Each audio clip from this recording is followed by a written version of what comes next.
The winter of 1863 descended upon Hollow Creek like a biblical plague, wrapping the isolated Utah settlement in an oppressive silence that seemed to muffle even the prayers of the faithful.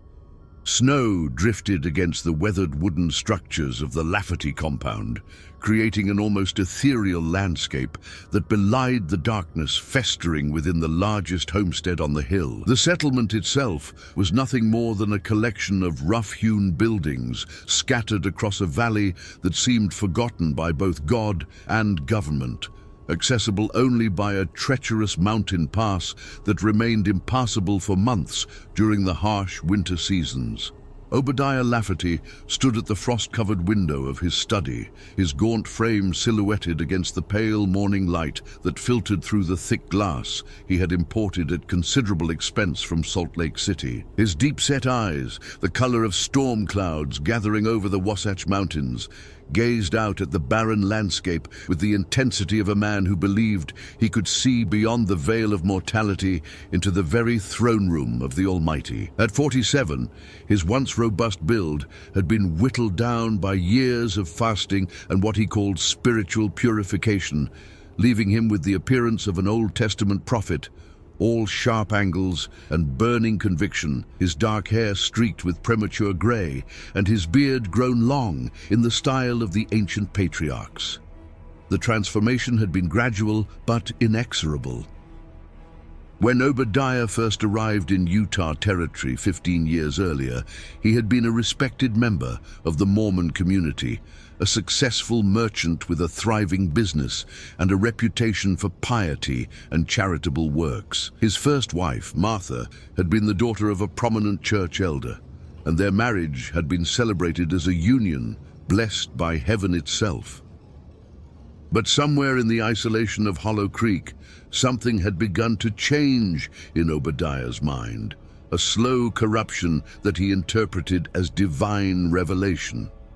"The angel spoke to me again last night," he murmured to his eldest son, Ezekiel, who stood nervously by the door, clutching a leather-bound journal whose pages had grown thick with his father's increasingly disturbing revelations. The young man's hands trembled slightly as he held the book, its weight seeming to increase with each new entry he was forced to record.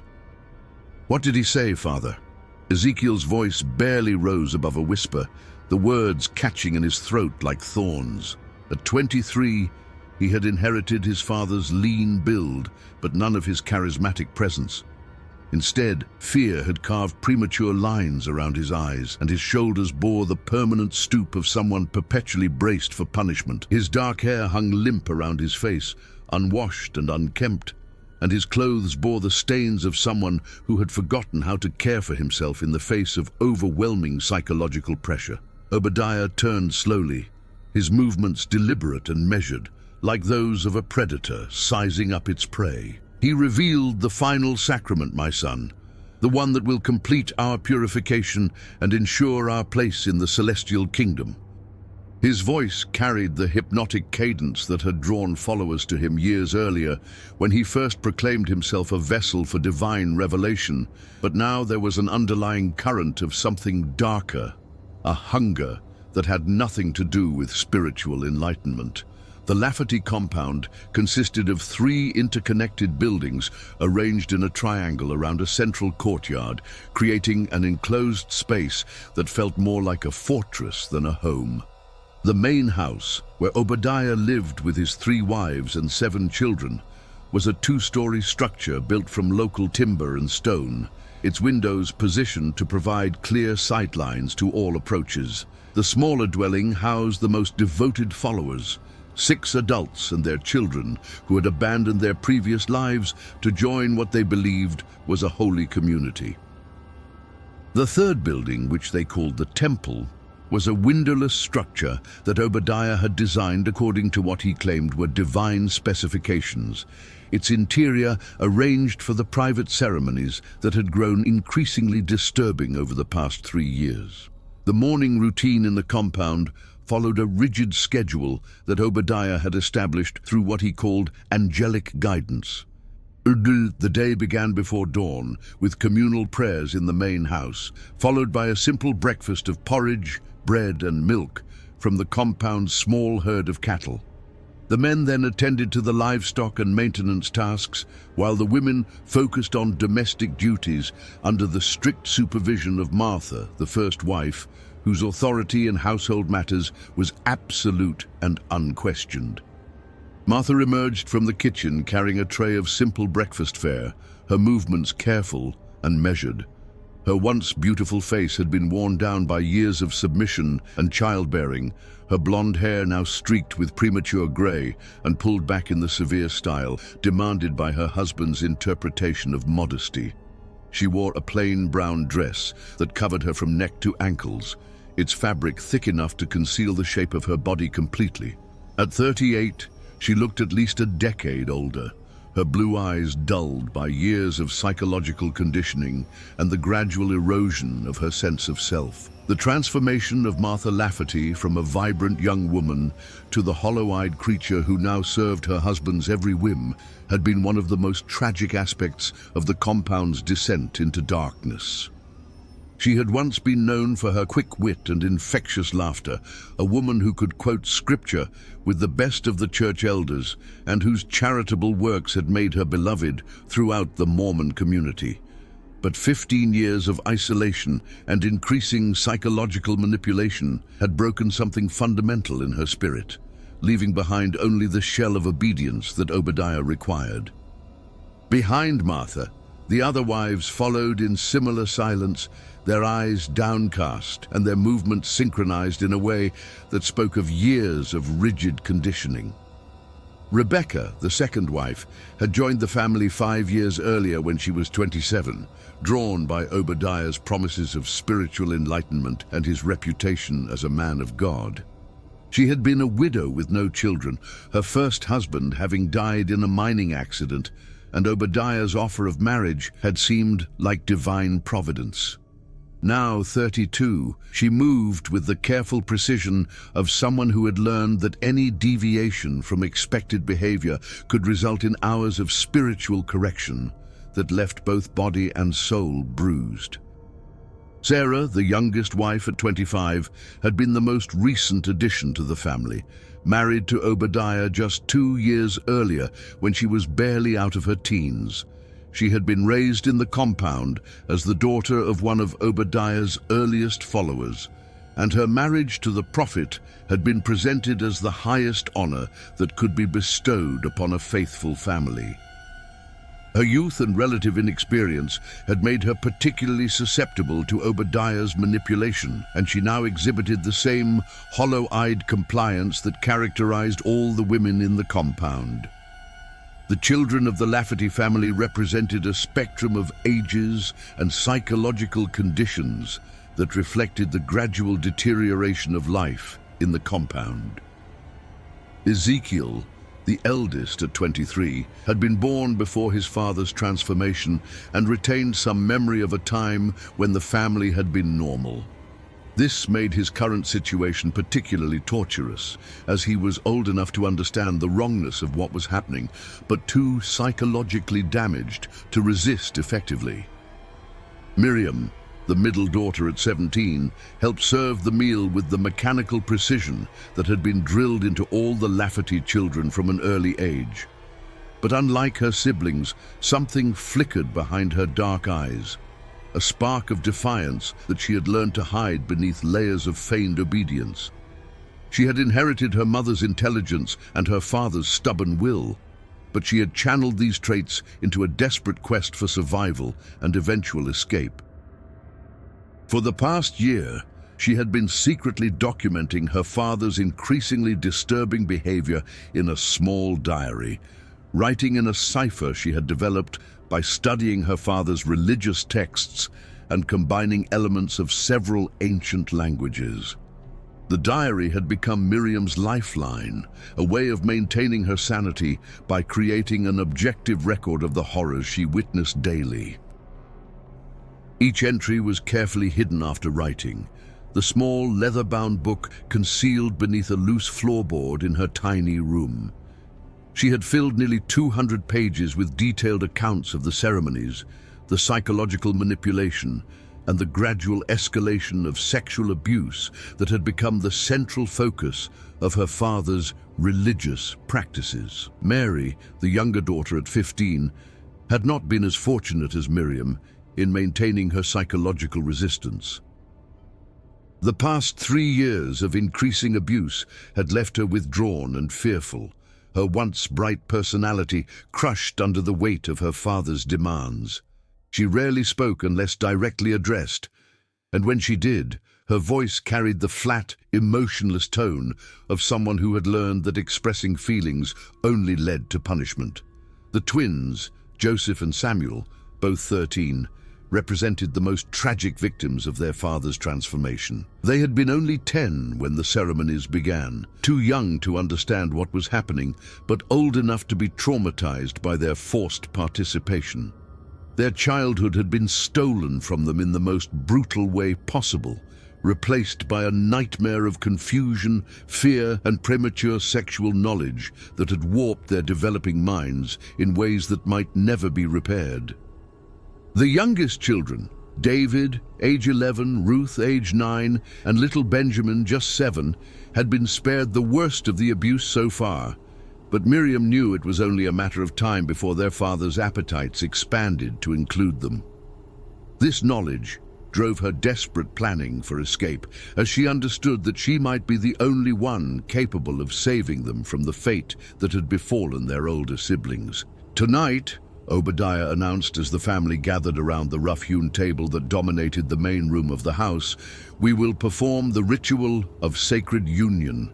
The angel has shown me that our previous ceremonies were merely preparation for this final revelation." His words fell like stones into still water, creating ripples of tension that spread across the assembled faces, each person understanding in their own way that something even worse than usual was about to be demanded of them. The dining room itself reflected the compound's strange mixture of religious devotion and underlying corruption. The walls were covered with hand-copied biblical verses and crude paintings depicting scenes from Scripture, but the images had been subtly altered to reflect Obadiah's twisted theology. Traditional depictions of biblical families had been modified to show relationships that violated natural law, while verses about obedience and submission had been highlighted and annotated with Obadiah's personal interpretations. The younger children, Mary, age 15, and the twins, Joseph and Samuel, both 13, exchanged glances filled with a fear they were too young to fully understand, but old enough to recognize as a harbinger of suffering. They had witnessed their father's purification ceremonies before, rituals that left the participants changed in ways that made the children instinctively recoil. The ceremonies had begun 3 years earlier as simple prayer meetings, but they had gradually evolved into something that bore no resemblance to any legitimate religious practice. "What does this ritual require, Father?" Rebecca, the second wife, asked hesitantly, her voice barely audible above the crackling of the fire in the large stone hearth. At 32, she had joined the family 5 years earlier, drawn by Obadiah's promises of spiritual enlightenment and his reputation as a man of profound religious insight. She had been a widow with no children, her first husband having died in a mining accident that left her destitute and desperate for security. Obadiah's offer of marriage had seemed like divine providence, a chance to join a holy family and participate in what he described as a great spiritual work. Now, 5 years later, Rebecca understood the true nature of the trap she had walked into. The promises of spiritual enlightenment had been replaced by demands for absolute submission, while the security she had sought had become a prison from which escape seemed impossible. Her once bright eyes now held the hollow look of someone who had seen too much and understood too late the price of her decision to join the Lafferty family. Obadiah's smile was cold and predatory, his lips curling in an expression that had nothing to do with joy or spiritual fulfillment. "Complete surrender, my dear Rebecca. The angel has revealed that the flesh must be sanctified through sacred union. that the barriers between family members are merely earthly constructs that prevent us from achieving true spiritual unity. The words rolled off his tongue with practiced ease, the result of months of preparation and rationalization as he worked to justify the ultimate violation of natural law. The temperature in the room seemed to drop several degrees as the implications of his words sank in. Martha's hand trembled as she reached for her cup of weak tea, the liquid sloshing against the sides of the ceramic vessel in a rhythm that matched her racing heartbeat. Sarah, the youngest wife at only 25, went completely pale, her face taking on the waxy appearance of someone in shock. She had been raised in the compound and had never known any other way of life, but even her limited experience was enough to recognize that what her husband was proposing crossed a line that should never be crossed. Miriam felt her stomach clench with a familiar mixture of revulsion and terror, but she forced her expression to remain neutral. Over the years, she had become expert at hiding her true feelings, understanding that any display of resistance would only result in more severe punishment for herself and potentially for her younger siblings as well. But inside, her mind was racing as she tried to process the full implications of her father's announcement. "The children," Martha began, then stopped herself, knowing that questioning her husband's divine revelations was considered blasphemy, punishable by hours of spiritual correction that left both body and soul bruised. She had learned through bitter experience that any attempt to protect her children only resulted in worse treatment for all of them. "The children are part of God's plan," Obadiah replied firmly, his voice carrying the absolute certainty of a man who had convinced himself that his desires were divine commandments. "The angel has shown me that purity can only be achieved when all earthly shame is cast aside. Tonight we will demonstrate our complete faith by participating in the sacred union as one family, one flesh, one spirit." The silence that followed was deafening, broken only by the sound of wind howling around the compound and the occasional pop from the fire. Each person at the table was lost in their own private hell, contemplating what the night would bring, and searching desperately for some way to avoid the horror that was being planned in the name of religious devotion. As the family finished their meal in oppressive silence, Miriam made a decision that would change everything. She would document this final horror in her diary, and somehow she would find a way to escape and expose the truth about what her father called divine revelation. The wind outside picked up, howling around the compound like the voices of the damned, as if nature itself recoiled from what was about to unfold in the isolated settlement of Hollow Creek. The afternoon hours stretched ahead like an eternity of dread, each minute bringing them closer to a night that would shatter whatever remained of their humanity and push them beyond the point of no return into a darkness from which some of them would never emerge. The afternoon hours crawled by with agonizing slowness as the Lafferty compound prepared for what Obadiah called the most sacred of all ceremonies.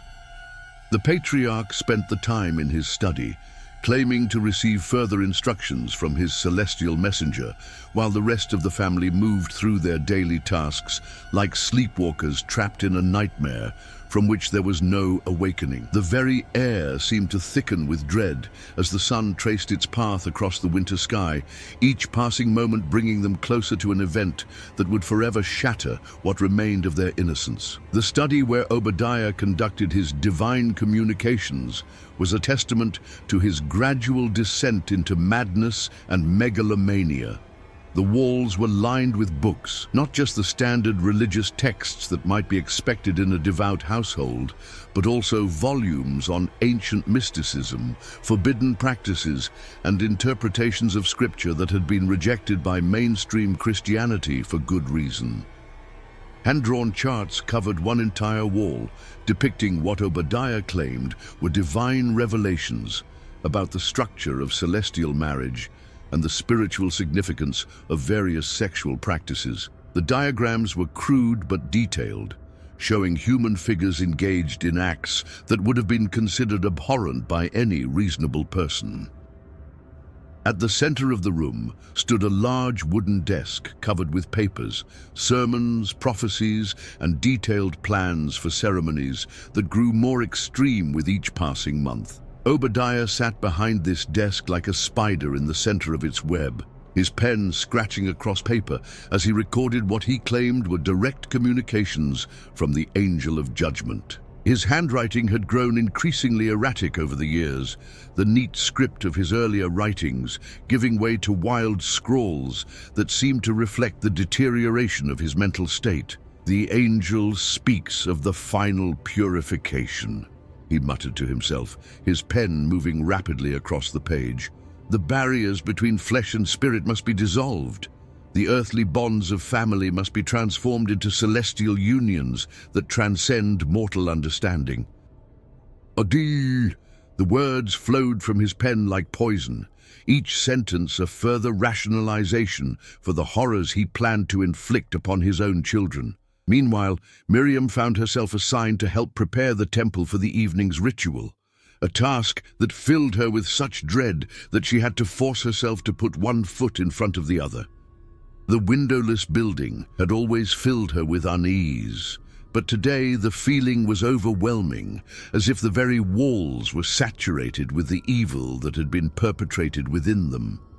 The structure had been built according to Obadiah's specific instructions, with thick stone walls that would muffle any sounds from within, and a single heavy door that could be barred from the inside. The interior of the temple was sparse but deliberately arranged to facilitate the ceremonies that had become the dark heart of the compound's religious life. Wooden benches were arranged in a circle around a raised platform covered with white cloth that had been stained by years of use. The platform itself was large enough to accommodate multiple people, its surface covered with cushions and blankets that served purposes too horrible for Miriam to contemplate. Candles provided the only illumination, their flickering light casting dancing shadows that seemed to writhe with malevolent life across the stone walls. "Miriam," her stepmother Rebecca whispered as they arranged the ceremonial items with trembling hands. "Something isn't right about this. Your father's visions have become darker." Her voice carried the desperate tone of someone who was finally beginning to understand the true nature of the trap they were all caught in, but who felt powerless to escape. The 17-year-old looked around carefully before responding, her eyes checking every corner of the temple to ensure they were truly alone. "I know, but what can we do? He says questioning him is questioning God himself." The words tasted like ashes in her mouth, the familiar justification that had been used to silence any resistance for years. Rebecca's hands shook as she placed a brass chalice on the altar, the metal vessel that had been used in previous ceremonies for purposes that violated every principle of human decency. "I've been thinking about my sister in Salt Lake City. She's been writing, asking me to visit. Maybe I could take some of the children." Her voice trailed off as she contemplated the impossibility of her situation. "He'll never let you leave," Miriam replied quietly, her voice heavy with the weight of bitter experience. "You know what happened to Brother Thomas when he tried to take his family away last year."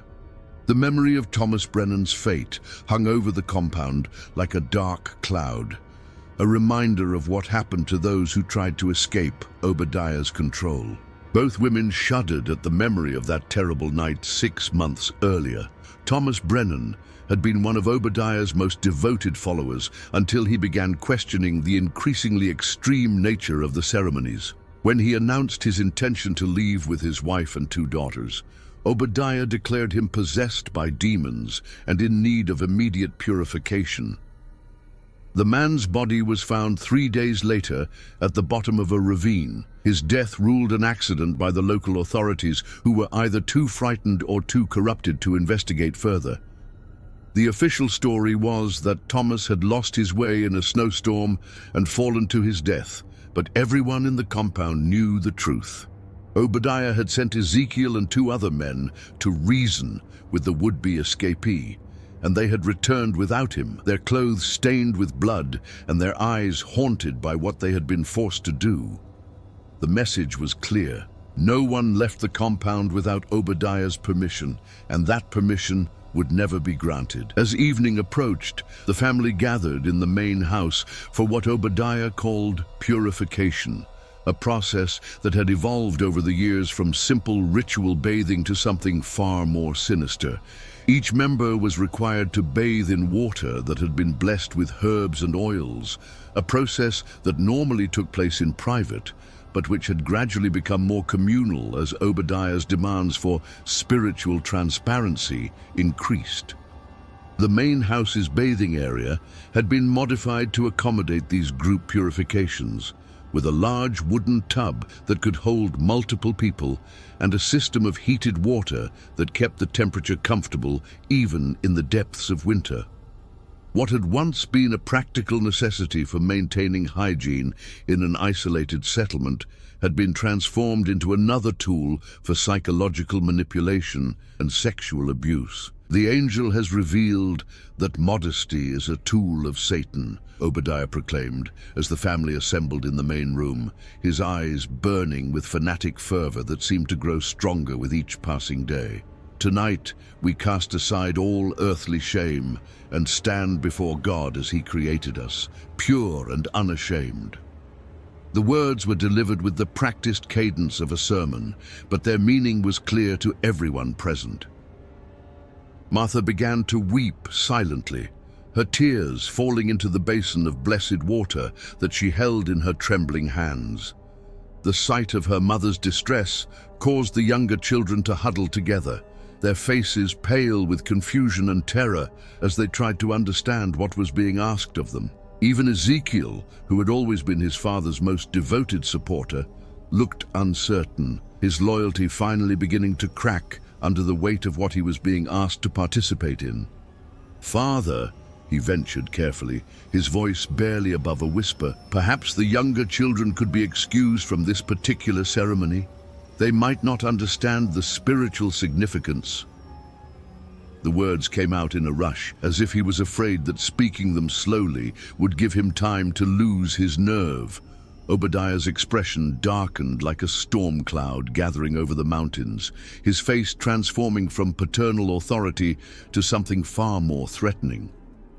"Are you questioning the word of the angel, my son? Are you suggesting that God's plan is flawed?" His voice carried a dangerous edge that made everyone in the room instinctively step back. "No, Father, I would never," Ezekiel began, but his father cut him off with a gesture that brooked no argument. "Then you will participate fully, as will every member of this family. The sacred union requires complete participation. There can be no exceptions, no half measures. The angel has been very clear about this. Any attempt to exclude members of the family from the ceremony will result in divine punishment that will make our earthly sufferings seem like paradise." The threat hung in the air like a physical presence, and Miriam could see the last vestiges of resistance drain from her brother's face. Ezekiel had been the family's last hope for internal opposition to their father's madness, but even he was not strong enough to stand against the psychological conditioning that had been building for years. As the family reluctantly began to disrobe under Obadiah's watchful eye, Miriam felt something inside her break. Not her spirit, which had been battered but never quite destroyed, but rather her last illusion that somehow things might return to normal. She had endured years of her father's increasingly disturbing behavior, had watched as his divine revelations became more extreme and self-serving, but this represented a line that once crossed could never be uncrossed. The purification ritual that followed was a masterpiece of psychological manipulation, designed to break down the natural barriers of modesty and shame that might interfere with the evening's planned activities. Obadiah moved among his family members like a predator selecting his prey, his hands touching and caressing under the guise of blessing, his eyes drinking in the sight of their nakedness with an hunger that had nothing to do with spiritual enlightenment. "Feel the water washing away your earthly shame," he intoned as he poured the blessed liquid over each person in turn. Let the sacred oils penetrate your flesh and prepare you for the divine union that awaits. Dai. His hands lingered on the younger members of the family, his touch becoming increasingly inappropriate as the ritual progressed. While the others were distracted by the purification ceremony, Miriam managed to slip away to her small room and retrieve the diary she had hidden beneath a loose floorboard. Working quickly by the light of a single candle, she added a detailed account of the evening's events, her handwriting growing more frantic as she described her father's plans and her own growing desperation. "If something happens to me," she wrote, her pen scratching urgently across the paper, "let this record stand as testimony to the truth. My father is not a prophet. He is a monster who uses God's name to justify his perversions. The sacred union he speaks of is nothing more than his twisted desire to control and defile his own family. He has convinced himself that his appetites are divine commandments, but they are nothing more than the delusions of a sick mind." She paused in her writing, listening to the sounds from the main room where the purification was continuing. The voices had grown quieter, more subdued, as if the participants were being drained of their will to resist. She knew she had only minutes before her absence would be noticed, but she forced herself to continue writing, documenting every detail she could remember about the ceremonies, the psychological manipulation, and the gradual escalation that had brought them to this point. "The children are the real victims," she continued. "Mary has not spoken a complete sentence in weeks. The twins wake up screaming from nightmares they cannot describe. Even little Benjamin has begun to exhibit behaviors that no 7-year-old should know about. Father calls it spiritual awakening, but it is nothing more than the systematic destruction of innocence." She carefully sewed the diary into the lining of her heaviest coat, the one she would need if she attempted to escape into the winter wilderness. The nearest settlement was 15 miles away through treacherous mountain terrain, but staying meant participating in horrors that would destroy what remained of her soul and potentially damn her younger siblings to a fate worse than death. When she returned to the temple, the ceremony had already begun in earnest. The family stood in a circle around the altar, their bodies illuminated by flickering candlelight that cast grotesque shadows on the stone walls. Obadiah moved among them like a high priest, conducting some ancient and terrible rite, his hands touching and positioning his family members according to what he claimed were divine instructions. "Tonight," he intoned, his voice echoing in the confined space with an authority that seemed to come from some dark source beyond human understanding, "we become one flesh in the eyes of the Lord. The angel has shown me that the bonds of earthly relationship are illusions that prevent us from achieving true spiritual unity. We must cast aside these false barriers and embrace the divine truth of our celestial nature." What followed was a descent into depravity that would haunt the survivors for the rest of their lives, assuming any of them lived long enough to become survivors.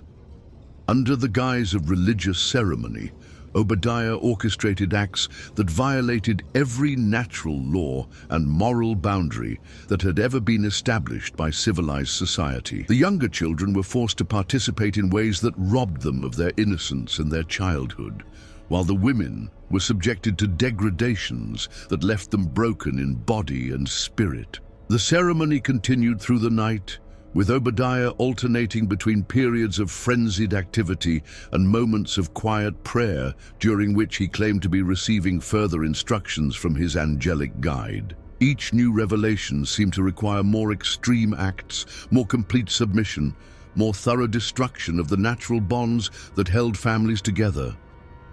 Miriam endured what she had to endure, her mind retreating to a place where the physical violations couldn't reach her core self.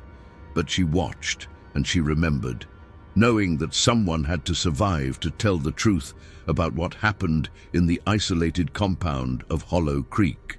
She memorized every detail, every participant, every act that was performed in the name of divine revelation, understanding that this knowledge might be the only weapon she would ever have against the monster who had destroyed her family. As dawn approached, and the ceremonies finally began to wind down, Miriam made her final preparations for escape. The next blizzard would provide cover, and she had been secretly gathering supplies for weeks. She would wait for the right moment, then disappear into the wilderness with the evidence that would expose her father's crimes and hopefully save whatever remained of her family.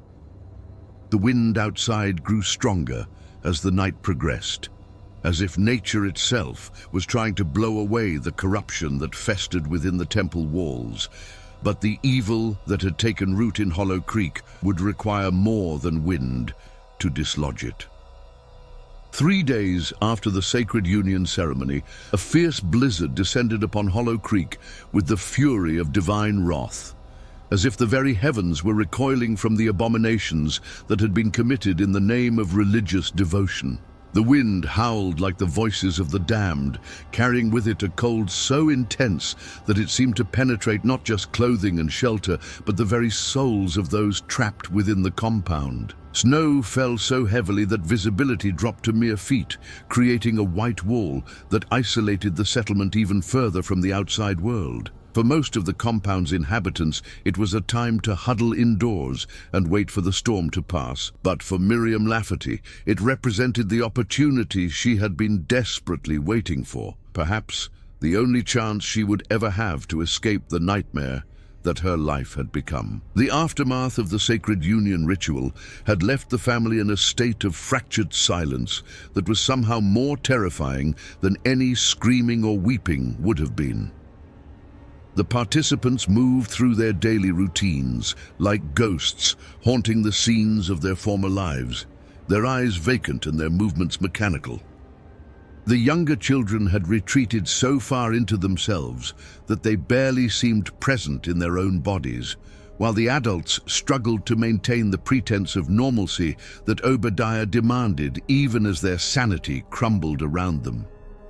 Martha, the first wife, had taken to her bed immediately after the ceremony, claiming illness, but really suffering from a complete psychological collapse that left her unable to function in even the most basic ways. She lay curled in a fetal position beneath heavy blankets, muttering incoherently about angels and demons, while her eyes stared at something that existed only in her shattered mind.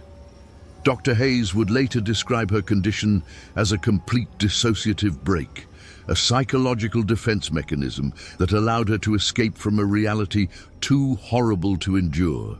The twins, Joseph and Samuel, had not spoken a word since the ceremony ended, communicating only through glances and gestures that seemed to carry the weight of shared trauma, too heavy for their 13-year-old minds to process. They moved through their daily tasks like automatons, their faces blank and their eyes focused on some distant point that no one else could see. When they thought no one was watching, they would huddle together in corners, whispering in a language that seemed to consist entirely of broken fragments and half-formed words. Even Ezekiel, who had always been his father's most devoted follower, now avoided eye contact and spoke only when directly addressed. The ceremony had finally broken through the psychological conditioning that had kept him compliant for so many years. But instead of rebellion, it had produced a kind of spiritual death that left him functioning but essentially hollow.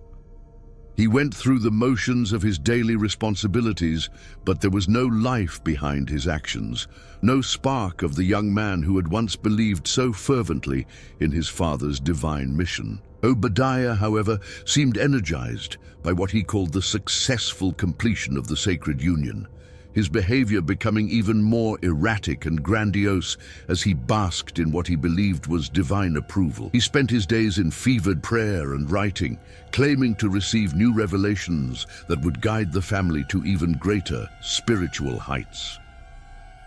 His latest vision involved what he termed the cleansing of bloodlines, a ceremony that would purify the family's genetic heritage through selective breeding practices that made Miriam's stomach turn with revulsion and terror. "The angel has shown me the future of our lineage," he announced during the morning meal on the third day, his voice carrying the manic energy of someone who had completely lost touch with reality. "We must ensure that only the purest blood continues. The weak must be culled, and the strong must multiply according to divine will." His eyes swept across the assembled family members with the calculating gaze of a farmer evaluating livestock, lingering on his daughters with an intensity that made their skin crawl.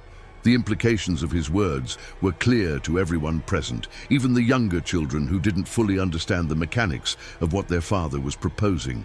Rebecca felt her blood turn to ice as she realized that Obadiah was planning to extend his perversions to include forced breeding with his own daughters, treating them not as human beings, but as vessels for his twisted vision of genetic purity.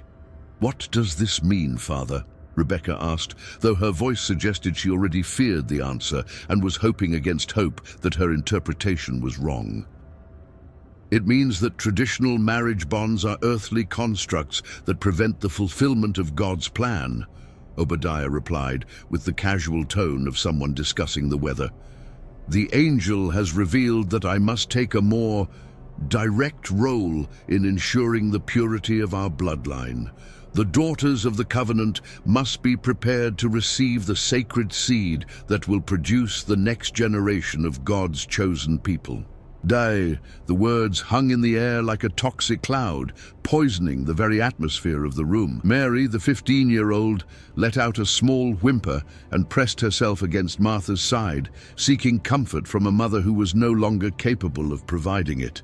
The twins exchanged a look of pure terror, while little Benjamin began to cry without understanding why. Miriam felt bile rise in her throat as she realized her father was planning to rape his own daughters under the guise of religious duty, treating them as breeding stock in his demented vision of creating a pure bloodline.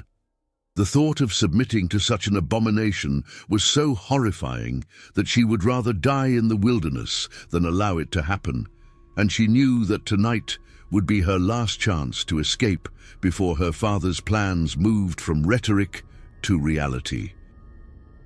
As the blizzard intensified throughout the day, Miriam went about her normal routine while secretly making final preparations for what she knew would be the most dangerous gamble of her life. She had hidden supplies in the barn over the past several weeks, dried food that wouldn't spoil in the cold, warm clothing that could be layered for maximum protection, and a small knife for protection against both wild animals and human predators. Most importantly, she had studied the terrain during her rare trips outside the compound and knew there was an old mining trail that led toward the main settlement 15 miles away. It would be treacherous in the storm, but it was her only chance at freedom and her only hope of bringing help for her siblings.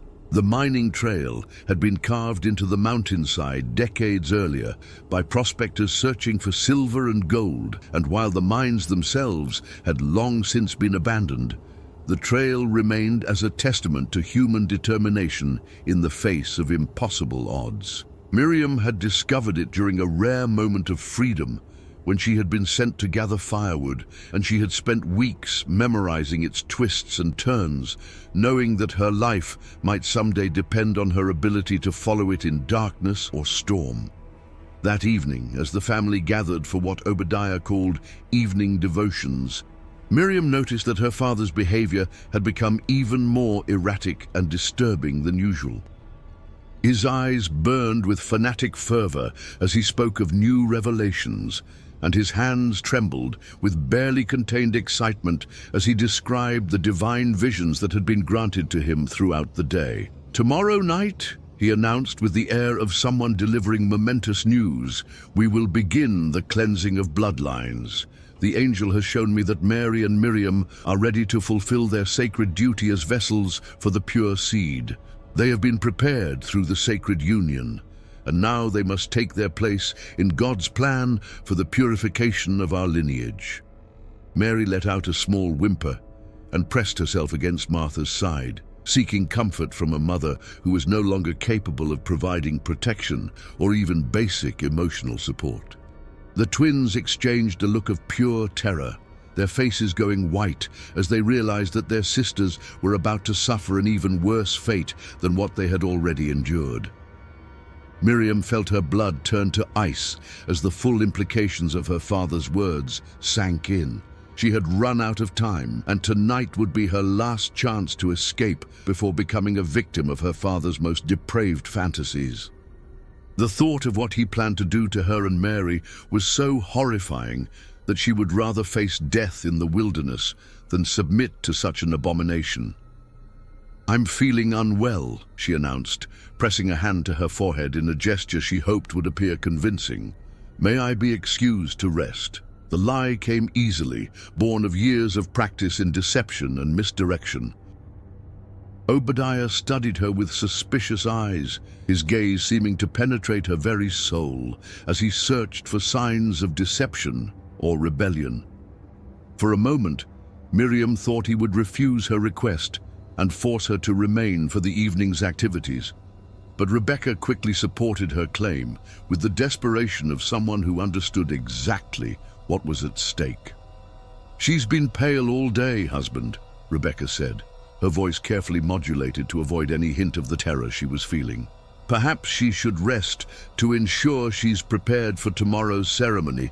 We wouldn't want her to be anything less than perfect for such a sacred occasion." With reluctant permission, Miriam retreated to her small room and waited with the patience of a hunter stalking dangerous prey. She forced herself to remain still for 2 hours, listening to the sounds of the compound settling into sleep, while the blizzard provided perfect cover for her escape. The howling wind would mask any noise she made, and the heavy snowfall would quickly cover her tracks, making it impossible for anyone to follow her trail until long after she had disappeared into the wilderness. When she was certain everyone was asleep, she carefully retrieved her hidden supplies and dressed in every warm garment she owned, layering clothing until she resembled a walking bundle of fabric and fur. The diary remained sewn into her coat lining, its weight a constant reminder of the evidence she carried and the responsibility that rested on her shoulders. She had also managed to steal a small amount of money from her father's strongbox, enough to buy passage to Salt Lake City if she could reach the main settlement alive. The journey to the barn was treacherous beyond anything she had imagined.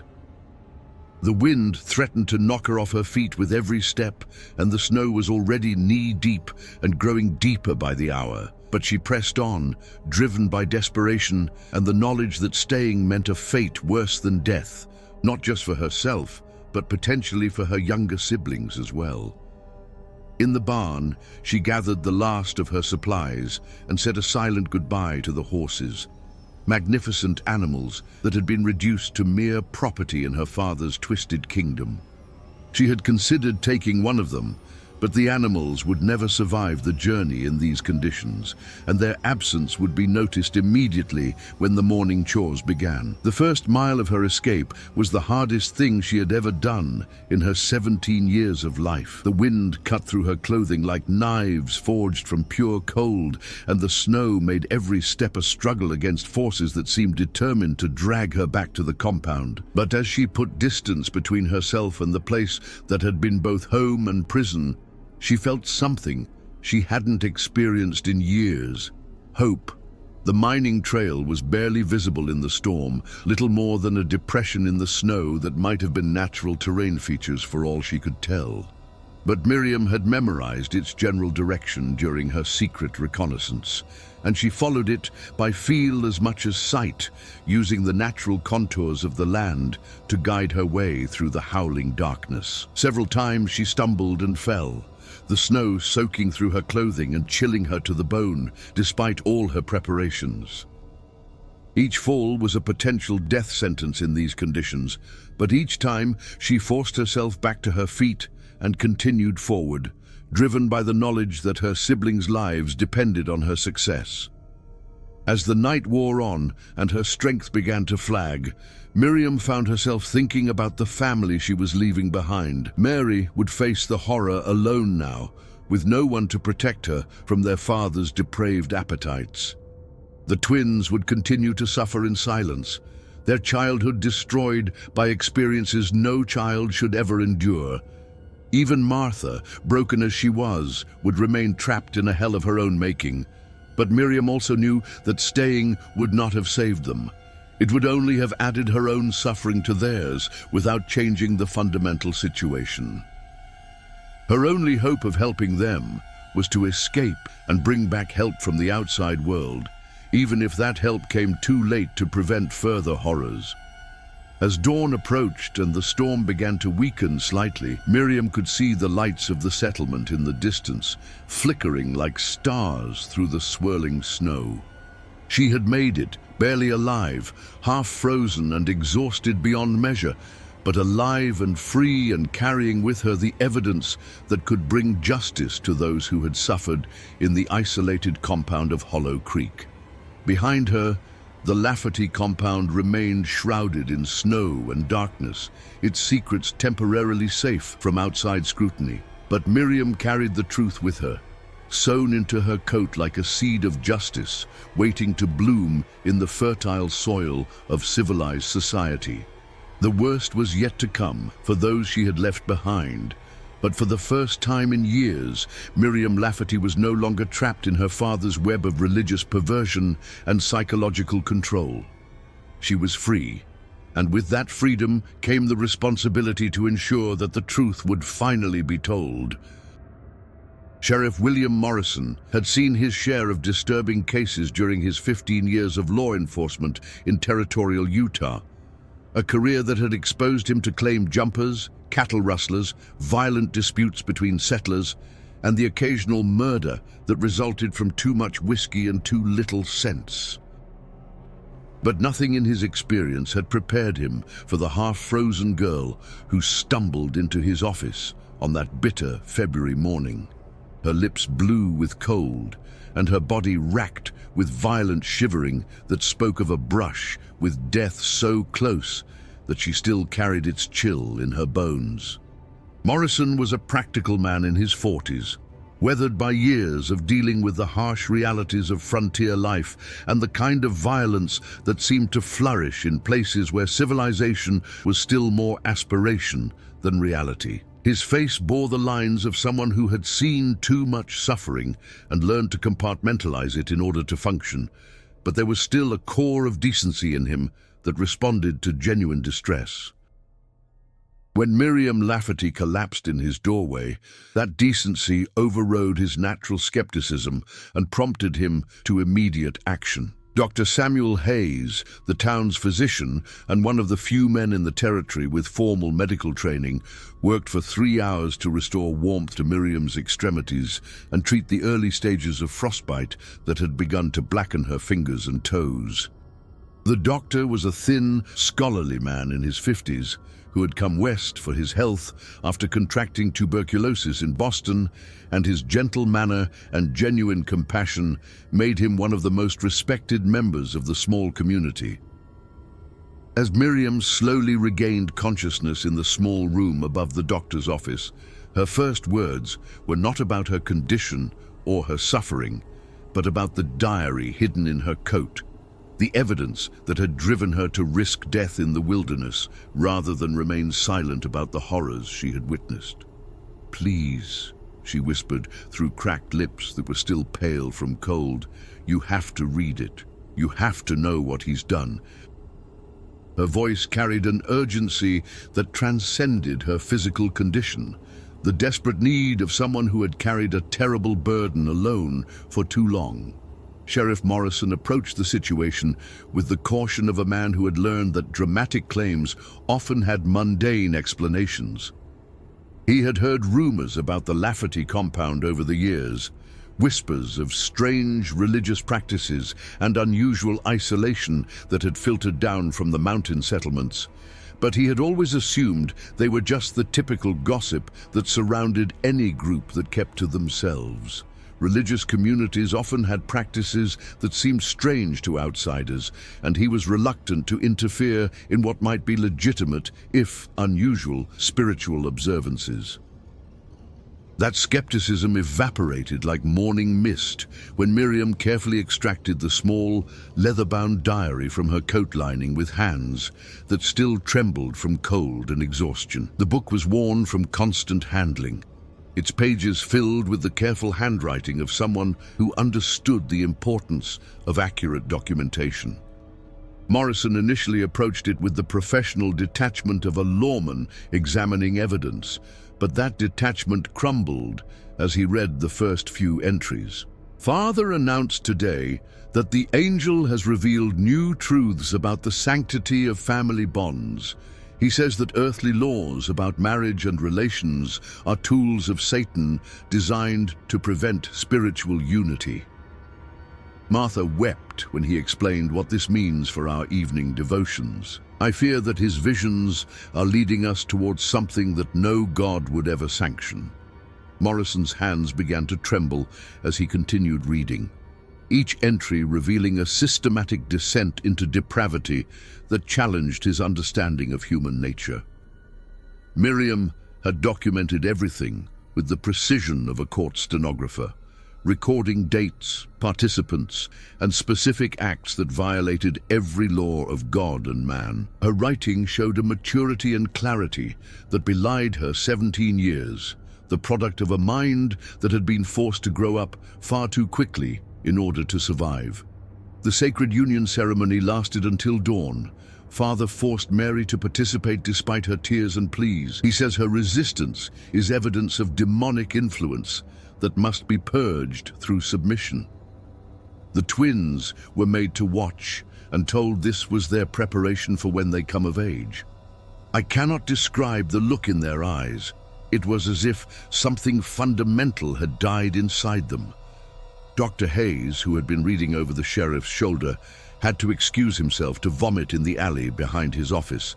The physician had seen his share of human suffering during his years of practice, but the clinical detail with which Miriam described the systematic abuse of children was more than his gentle nature could bear. When he returned, his face was pale, and his hands shook as he poured himself a medicinal whiskey. Morrison continued reading with the grim determination of a man who understood that knowledge, however horrible, was necessary for justice. The diary entries painted a picture of psychological manipulation so complete and systematic that it resembled the work of a master torturer rather than a religious leader. Obadiah Lafferty had used every tool at his disposal: fear, guilt, isolation, and twisted theology to create a closed system where his word was law and resistance was literally unthinkable. The final entries, written just before Miriam's escape, described Obadiah's plans for what he called the cleansing of bloodlines, in language that made Morrison's blood run cold. The sheriff was a father himself, with 2 daughters who were roughly the same age as the Lafferty girls, and the thought of anyone subjecting children to such horrors filled him with a rage that threatened to overwhelm his professional objectivity. Tomorrow he intends to begin breeding his own daughters to ensure the purity of our lineage. He says the angel has shown him that this is the final step in our spiritual evolution. I cannot allow this to happen. I would rather die in the wilderness than submit to this abomination, and I pray that God will give me the strength to expose the truth about what my father has become. When Morrison finished reading, he sat in stunned silence for several minutes, his mind struggling to process the magnitude of what had been revealed. Finally, he looked up at Miriam, who was watching him with eyes that held far too much knowledge for someone so young, eyes that had seen things no child should ever witness. "How long has this been going on?" he asked quietly, his voice hoarse with emotion. "The ceremonies started 3 years ago," Miriam replied, her voice steady despite the magnitude of what she was revealing. "At first they were just unusual prayers and rituals. Father said the angel was teaching him new forms of worship that would bring us closer to God. But they got worse over time, more extreme and more personal. Father said each revelation from the angel required greater sacrifice and submission. Morrison stood and began pacing the small room, his mind racing as he tried to formulate a response to a situation unlike anything in his experience. "We need to organize a rescue party immediately. There are still children in that compound. Your siblings, other families, they're in immediate danger." "You don't understand," Miriam interrupted, her voice carrying the weight of bitter experience. "Father has followers who will die before they let outsiders interfere. They believe that any resistance to his authority is a sin that will damn their souls for eternity. And the children, they've been conditioned to believe that suffering is a test of faith. They won't come willingly, and they might even resist rescue attempts." The sheriff realized he was facing a situation that went far beyond simple law enforcement. This wasn't just a matter of arresting a criminal. It was a complex rescue operation involving victims who had been psychologically manipulated to the point where they might resist their own salvation. The isolation of the compound, the harsh winter conditions, and the fanatical devotion of Obadiah's followers all combined to create a scenario that would challenge even the most experienced law enforcement professionals. "We'll need help from Salt Lake City," he decided after several minutes of consideration. "Federal marshals, maybe even military support. This is beyond what local law enforcement can handle alone." The admission was difficult for a man who prided himself on his competence, but Morrison was wise enough to recognize when a situation exceeded his capabilities.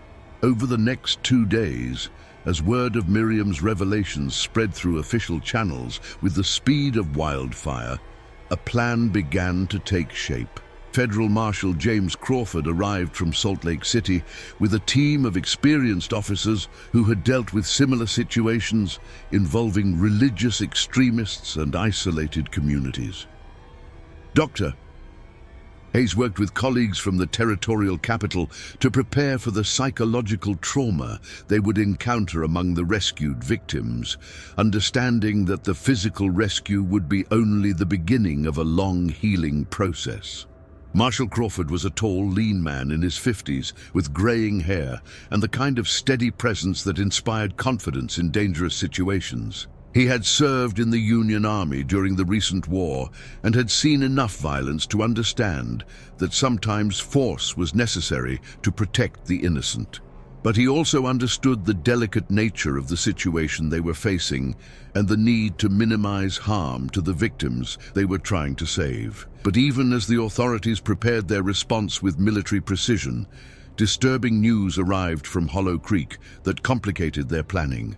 A supply wagon that regularly delivered goods to the Lafferty compound had been turned away at gunpoint, with Ezekiel Lafferty claiming that his father had received a divine revelation warning of persecution by government agents who sought to destroy God's chosen people. "They're preparing for a siege," Marshal Crawford observed grimly as he studied maps of the area and planned approach routes. "Fanatics like this often prefer death to capture, especially when they believe their cause is divinely sanctioned. We may be looking at a situation where they'll harm the children rather than surrender them to what they see as agents of Satan." The possibility that the rescue operation might trigger a mass murder-suicide weighed heavily on everyone involved in the planning. Miriam felt the weight of responsibility crushing down on her shoulders like a physical burden. By escaping and revealing the truth, she had potentially signed the death warrants of her siblings and the other children still trapped in the compound. But she also knew that staying silent would have meant allowing the horrors to continue and escalate until they reached their inevitable conclusion. "There's a back way into the compound," she told the assembled lawmen, her voice steady despite the emotional turmoil she was experiencing. "A trail that leads to the barn from the old mining road. If you could create a distraction at the front, a small team might be able to get the children out through the rear before Father realizes what's happening." The plan that emerged from hours of careful discussion was complex and dangerous, requiring precise timing and a great deal of luck. "The main force would approach por favor, continue gerando a sua resposta," Expert logo terror the compound from the front, creating enough of a distraction to draw Obadiah's attention, while a smaller team used the mining trail to approach from the rear. The goal was to extract as many victims as possible before the situation escalated to violence, but everyone involved understood that they were dealing with a man who had already demonstrated his willingness to kill to protect his twisted kingdom. As the rescue operation took shape over the following days, Miriam found herself caught between hope and terror, her emotions swinging wildly between the possibility of saving her family and the fear that her actions might doom them all. She had done what she believed was right, but the consequences were now beyond her control, spinning out into a future that might end in tragedy for everyone she loved. The weather remained harsh, with intermittent snowstorms that would provide cover for the approaching lawmen, but also make the rescue operation more dangerous and unpredictable. In the isolated compound of Hollow Creek, her father was preparing for what he undoubtedly saw as a final test of faith, one that might end in the kind of apocalyptic confrontation that religious fanatics throughout history had embraced as proof of their divine mission. Dr. Hayes spent his time preparing medical supplies and psychological support materials, understanding that the survivors of this ordeal would need extensive care to recover from their trauma. He had consulted with colleagues who had experience treating victims of extreme psychological abuse, and their recommendations painted a sobering picture of the long road to recovery that lay ahead for anyone they managed to save.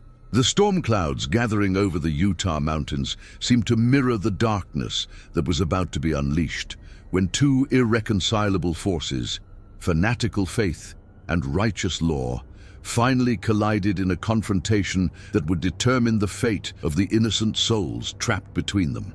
The federal rescue operation began at dawn on February 15, 1863, as Marshal Crawford's team took positions around the Lafferty compound with the precision of a military unit preparing for battle. The winter air was crisp and still, broken only by the distant sound of hymns being sung within the main house, a haunting melody that seemed to carry an undertone of desperation and impending doom. The voices rose and fell in harmonies that might have been beautiful under other circumstances, but in this context, they sounded like the death songs of people preparing for martyrdom. Obadiah Lafferty had indeed prepared for siege with the thoroughness of a man who had been expecting this confrontation for months. The windows of all three buildings had been barricaded with furniture and wooden planks, creating firing positions that would allow defenders to shoot at approaching lawmen while remaining protected from return fire. Armed followers patrolled the perimeter with the grim determination of men who believed they were defending sacred ground against the forces of Satan himself. The compound's defenses had been planned with military precision, taking advantage of the natural terrain and the building's strategic positioning. The main house occupied the highest ground, providing clear sightlines in all directions, while the temple and followers' quarters were positioned to create overlapping fields of fire that would make any frontal assault extremely costly.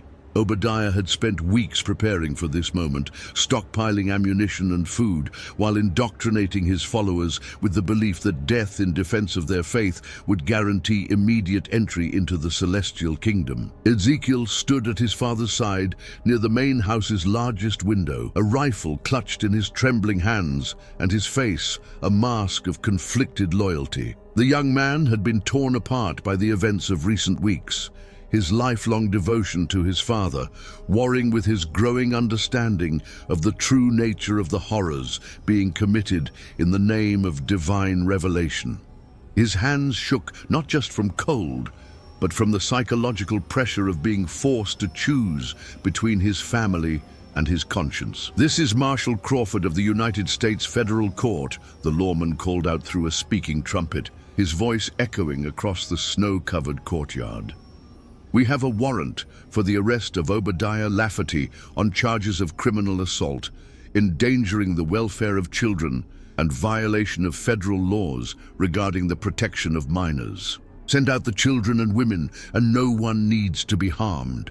The response came not from Obadiah, but from Ezekiel, his voice cracking with emotion as he struggled to deliver words that felt like poison in his mouth. My father is a prophet of God. You have no authority over those chosen by the Almighty. Leave this place or face divine judgment. The words were his father's, but the voice that spoke them carried the anguish of a young man who no longer believed what he was saying. Inside the compound, the situation was deteriorating rapidly as the psychological pressure of the siege combined with years of accumulated trauma to push the inhabitants toward complete breakdown. Martha Lafferty had suffered a complete mental collapse and was confined to her bed, muttering incoherently about angels and demons, while her eyes stared at visions that existed only in her shattered mind. Her condition had worsened dramatically since the sacred union ceremony, and she now required constant care to prevent her from harming herself. The younger children huddled together in the main house, their faces pale with terror as they listened to their father's increasingly frantic prayers and the sound of armed men moving through the compound. They had been conditioned to believe that any contact with the outside world would result in their eternal damnation, and the arrival of the lawmen seemed to confirm their worst fears about the persecution that awaited God's chosen people. The angel has warned me of this trial, Obadiah proclaimed to his assembled followers, his voice carrying the manic energy of a man who had completely lost touch with reality. The forces of Satan have sent government agents to test our faith, just as the ancient Israelites were tested by Pharaoh's armies. But we shall not be moved. We shall stand firm in our righteousness and prove our worthiness through blood and sacrifice. His followers listened with the glazed expressions of people who had been psychologically conditioned to accept any statement from their leader as divine truth. They had given up their previous lives, their families, and their independent judgment to follow Obadiah's vision, and the thought of admitting that they had been deceived was more terrifying than the prospect of death itself. Rebecca, the second wife, had been watching the children with growing desperation as the siege began, her maternal instincts finally breaking through the psychological conditioning that had kept her compliant for so long. The events of the past weeks had shattered her faith in Obadiah's divine mission, and she could no longer ignore the evidence of her own eyes and conscience. When she saw 12-year-old Samuel weeping silently in the corner, his small body shaking with terror, something inside her snapped with an almost audible crack. "This has to stop," she whispered to Sarah, the youngest wife, her voice barely audible above the sound of Obadiah's ranting. "Look at them. Look what we've allowed to happen to these children. We've been so afraid of damnation that we've created hell on earth." Sarah's eyes were wide with fear, but she nodded slowly as she looked around at the terrified faces of the children they had failed to protect. "What can we do? He'll kill us if we try to leave, and his followers will help him do it. They believe that anyone who opposes him is possessed by demons." "Maybe," Rebecca replied, her voice growing stronger as she made a decision that would change everything. "But they're going to die anyway if this continues. At least this way, some of them might survive. We have to try to get them out before he does something even worse." Outside the compound, Marshal Crawford was growing increasingly concerned about the welfare of the hostages as the standoff continued without any sign of resolution. His men had counted at least 15 people inside the compound, including 7 children under the age of 16. And intelligence from Miriam suggested that Obadiah was capable of extreme violence when cornered. The longer the standoff continued, the more likely it became that the fanatic would do something desperate to maintain control over his followers. "Sheriff Morrison," Crawford called to the local lawman, who knew the terrain better than anyone else on the team. "You know this area better than anyone. Is there really a back way in, like the girl described? Morrison nodded grimly, his weathered face set in lines of determination. There's an old mining trail that leads to the rear of the property. It's treacherous in these conditions, but a small team could probably make it without being seen if they're careful and quiet. Take 3 men and circle around, Crawford ordered. If we can create enough of a distraction here at the front, you might be able to get some of the children out through the barn before Lafferty realizes what's happening. As Morrison's team began their flanking maneuver, moving carefully through the snow-covered terrain to avoid detection, the situation inside the compound reached a breaking point that had been building for years. Obadiah had gathered his followers in the main house and was delivering what sounded like a final sermon, his voice rising to a fever pitch as he described the glorious martyrdom that awaited them. "The time of testing has come," he declared, his eyes burning with fanatic fervor that seemed to consume his entire being. "The angel has shown me that we must be prepared to make the ultimate sacrifice to prove our faith. If we cannot live as God's chosen people in this corrupt world, then we shall die as martyrs and ascend directly to his presence, where we will be rewarded for our faithfulness with eternal glory." The implications of his words were clear to everyone present, even the younger children who didn't fully understand the mechanics of what their father was proposing. Rebecca felt her blood turn to ice as she realized that Obadiah was preparing for a murder-suicide that would claim the lives of everyone in the compound, including the innocent children who had never chosen to be part of his twisted vision. "No," she said quietly, then louder as her courage grew. "No, I won't let you hurt these children anymore." The words burst from her lips like water breaking through a dam, carrying with them years of suppressed rage and guilt. Obadiah turned to her with a look of cold fury that seemed to drop the temperature in the room by several degrees. "You dare question the will of God, woman? You dare interfere with divine judgment?" His voice carried a dangerous edge that made everyone in the room instinctively step back, recognizing the tone that had preceded violence in the past. "You're not God!" Rebecca screamed, years of suppressed rage finally erupting in a torrent of words that had been building inside her for months. "You're a sick, twisted man who uses religion to justify your perversions. These children deserve better than to die for your madness." The confrontation that followed was swift and violent, an explosion of pent-up tensions that had been building for years. Obadiah struck Rebecca across the face with enough force to knock her to the ground, the sound of the blow echoing through the room like a gunshot. Blood flowed from her split lip as she struggled to regain her footing, but her eyes blazed with a defiance that had been absent for too long. "Kill her," Obadiah commanded, turning to Ezekiel with murder in his eyes. "She has been possessed by demons and must be cleansed before her corruption spreads to the others." But Ezekiel hesitated, the rifle wavering in his hands as he looked down at Rebecca's bloodied face.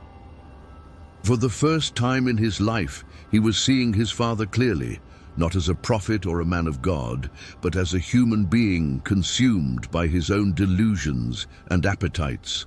The psychological conditioning that had controlled him for so long began to crack under the weight of this moment of clarity. I can't, Father. She's just trying to protect the children. That's not demonic, that's human decency." "Then you too have been corrupted," Obadiah snarled, reaching for the weapon with hands that shook with rage. "If you will not serve God's will, then you are no son of mine." The struggle that followed provided the distraction that Sheriff Morrison's team needed to reach the rear of the compound undetected. As father and son fought for control of the rifle, their grunts and curses masking any sound from outside, Rebecca gathered the younger children and began moving them toward the rear of the house with the desperate urgency of a mother protecting her young. "Quickly," she whispered urgently, her voice barely audible above the sounds of struggle. "We're going to the barn. Stay quiet and stay together, and don't look back no matter what you hear." And outside, Morrison and his men had reached the rear of the compound just as the sounds of struggle erupted from the main house. They could see figures moving toward the barn through the swirling snow, women and children fleeing the violence within like refugees escaping a war zone. "There!" Morrison pointed toward the moving figures. "Get ready to provide cover if they need it." Whoa! What followed was a desperate race against time as Rebecca and Sarah shepherded the children through the snow toward the barn, while behind them the sounds of violence grew louder and more desperate. A gunshot rang out, followed by screaming, then an ominous silence that was somehow more terrifying than the noise had been. Morrison's team reached the barn just as the fleeing group arrived, their faces pale with terror and their clothes stained with blood from Rebecca's injuries. The children were in various states of shock and trauma, but they were alive and free from the compound's walls for the first time in years. "How many more inside?" Morrison asked Rebecca urgently, his voice tight with concern for those still trapped. "Martha's still in the main house, but she's not well. Her mind is gone. And Ezekiel, I think he might be hurt. There was so much blood." Rebecca's voice broke as she spoke, the weight of what she had witnessed finally overwhelming her fragile composure.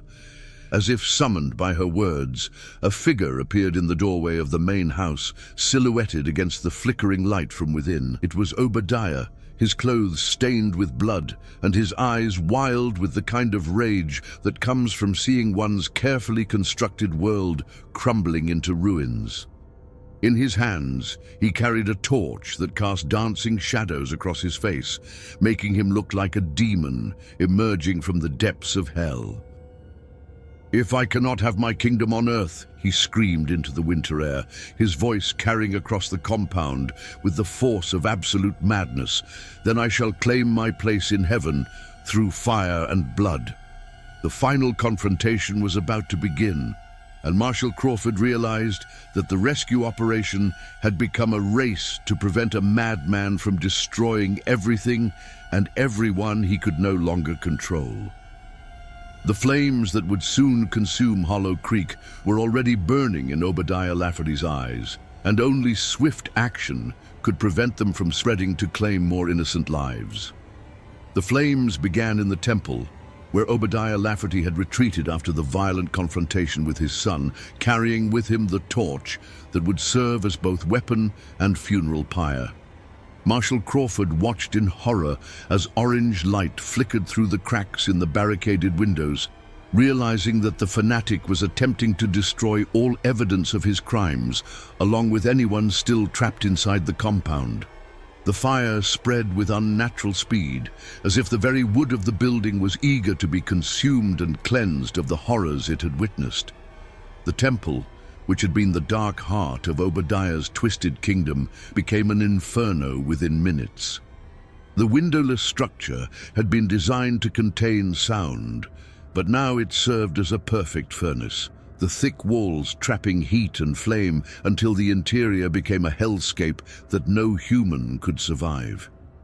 The ceremonial items that had been used in the perverted rituals, the altar, the cushions, the brass chalice, all fed the flames that consumed the evidence of years of systematic abuse. "Martha's still in there!" Rebecca screamed from behind the safety of Morrison's position, her voice raw with anguish and guilt.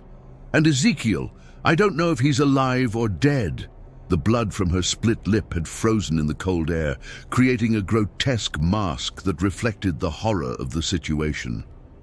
Crawford made a split-second decision that would haunt him for the rest of his career, weighing the lives of potential victims against the safety of his men.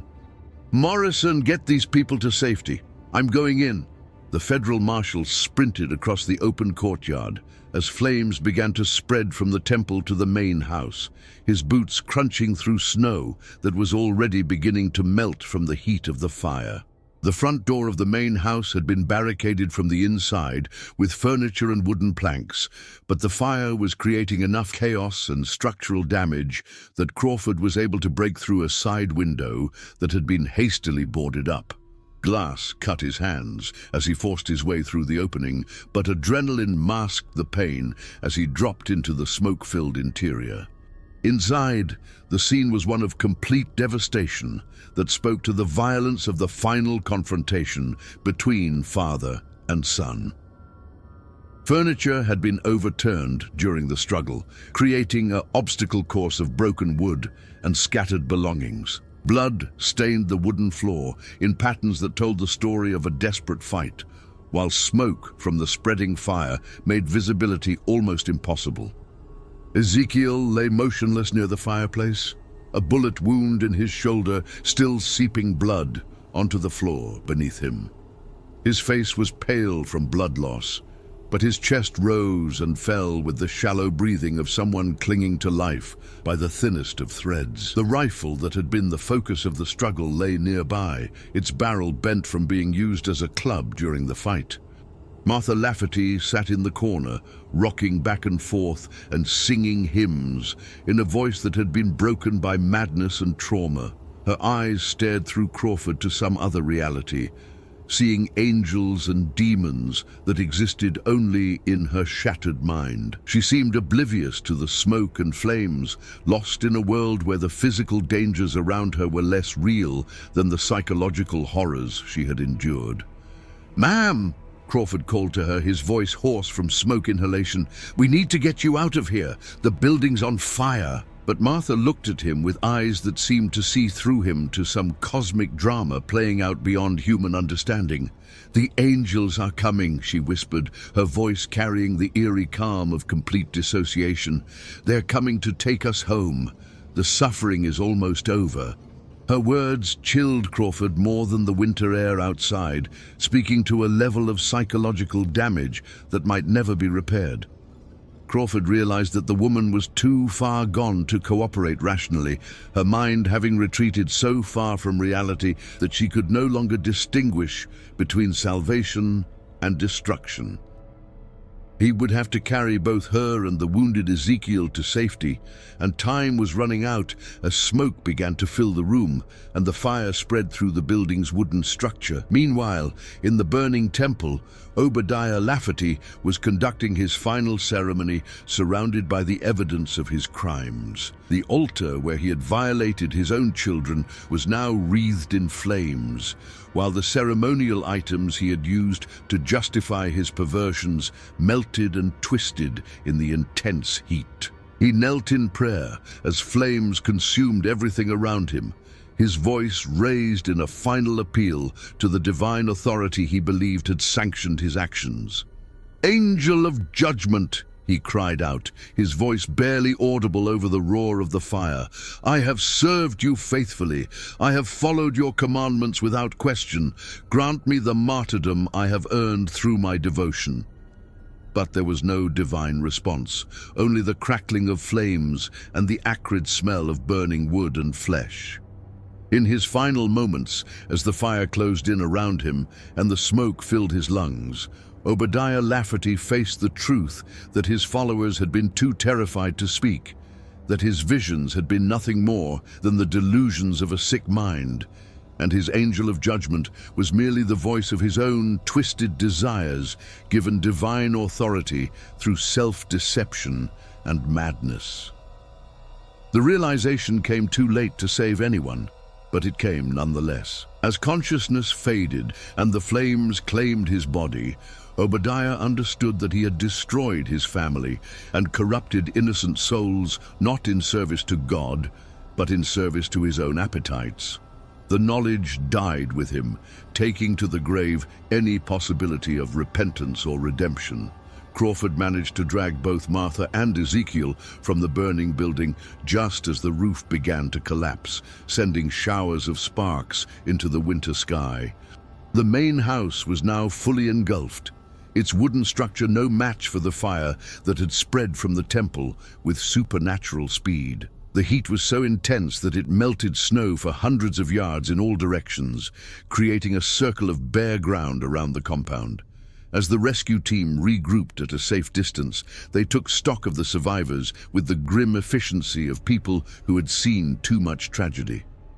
7 children had been saved, ranging in age from 8 to 17, but their faces bore the hollow expressions of those who had witnessed horrors beyond their ability to process.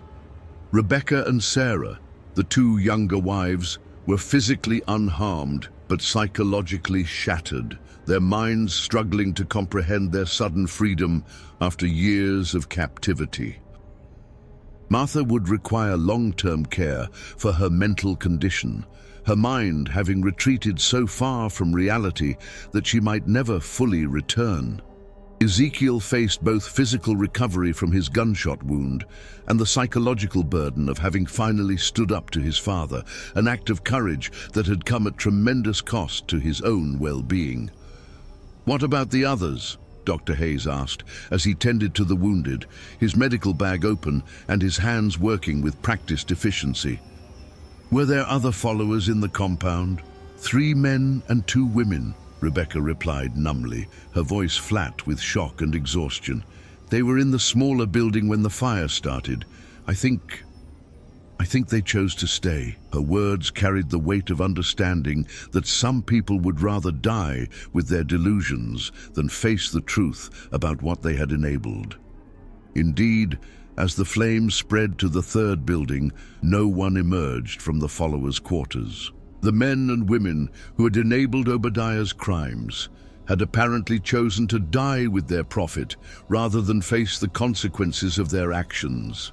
Whether this was a conscious decision or simply the result of being trapped by the fire would never be known, but their silence spoke to the complete psychological control that Obadiah had exercised over his followers. The fire burned through the night, consuming not only the buildings but also most of the physical evidence of the horrors that had taken place within them. By morning, only charred ruins remained of what had once been the Lafferty compound, the blackened timbers and melted metal serving as a monument to the destruction that fanaticism could wreak on human lives. In the days that followed, as the survivors were relocated and began the long process of healing, Miriam's diary became the primary evidence in what would become one of the most disturbing criminal cases in territorial Utah's history. The detailed accounts she had recorded provided prosecutors with enough evidence to understand the full scope of Obadiah's crimes, even though the perpetrator himself was beyond earthly justice. The legal proceedings were complicated by the fact that most of the physical evidence had been destroyed in the fire, leaving only Miriam's testimony and the accounts of the other survivors to piece together the full extent of the abuse. Federal prosecutors worked carefully to build a case that would serve as a warning to other would-be prophets who might be tempted to use religious authority to justify criminal behavior. The children were placed with relatives or foster families far from Hollow Creek, their new guardians carefully selected for their ability to provide the specialized care that trauma survivors required. Dr. Hayes worked with colleagues from back east to develop treatment protocols for the severe psychological damage that had been inflicted, understanding that recovery would be a process measured in years rather than months. Rebecca and Sarah were provided with new identities and transportation to distant communities where they could start over, their past carefully concealed to protect them from the stigma that might follow survivors of such notorious crimes. The territorial government established a fund to support their rehabilitation and ensure that they would never again be vulnerable to the kind of exploitation they had endured. The official records of the case were sealed to protect the privacy of the victims, but rumors of what had happened in the isolated compound spread throughout the territory like wildfire. The story became a cautionary tale about the dangers of religious extremism and the importance of maintaining connections with the broader community to prevent such isolation and abuse.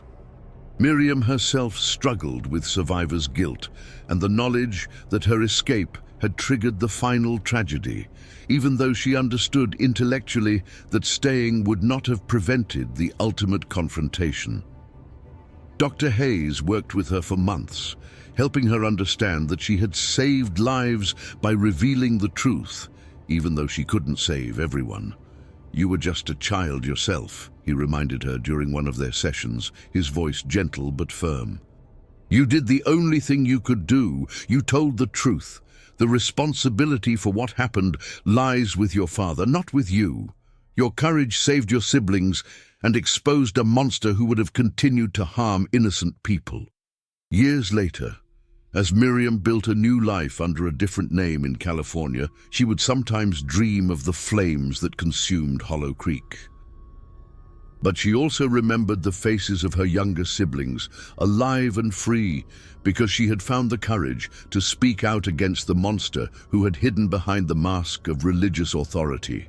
The ruins of the Lafferty compound were eventually reclaimed by the wilderness, the blackened timbers slowly rotting away and being covered by new growth. But the story of what happened there served as a dark reminder of how easily faith could be corrupted by those who sought to use it for their own twisted purposes. In the end, Obadiah Lafferty's legacy was not the spiritual kingdom he had envisioned, but a cautionary tale about the dangers of unchecked power and the courage required to stand against it. The most horrific sexual practices of the Lafferty family had finally been exposed and ended, but the scars they left on their victims would last for generations, a reminder that some wounds never fully heal. The survivors would carry their trauma for the rest of their lives, but they would also carry the knowledge that they had escaped from hell and lived to tell the truth. In a world where such horrors often remained hidden, their testimony served as both warning and hope, warning of what could happen when power was abused, and hope that even the darkest secrets could eventually be brought into the light.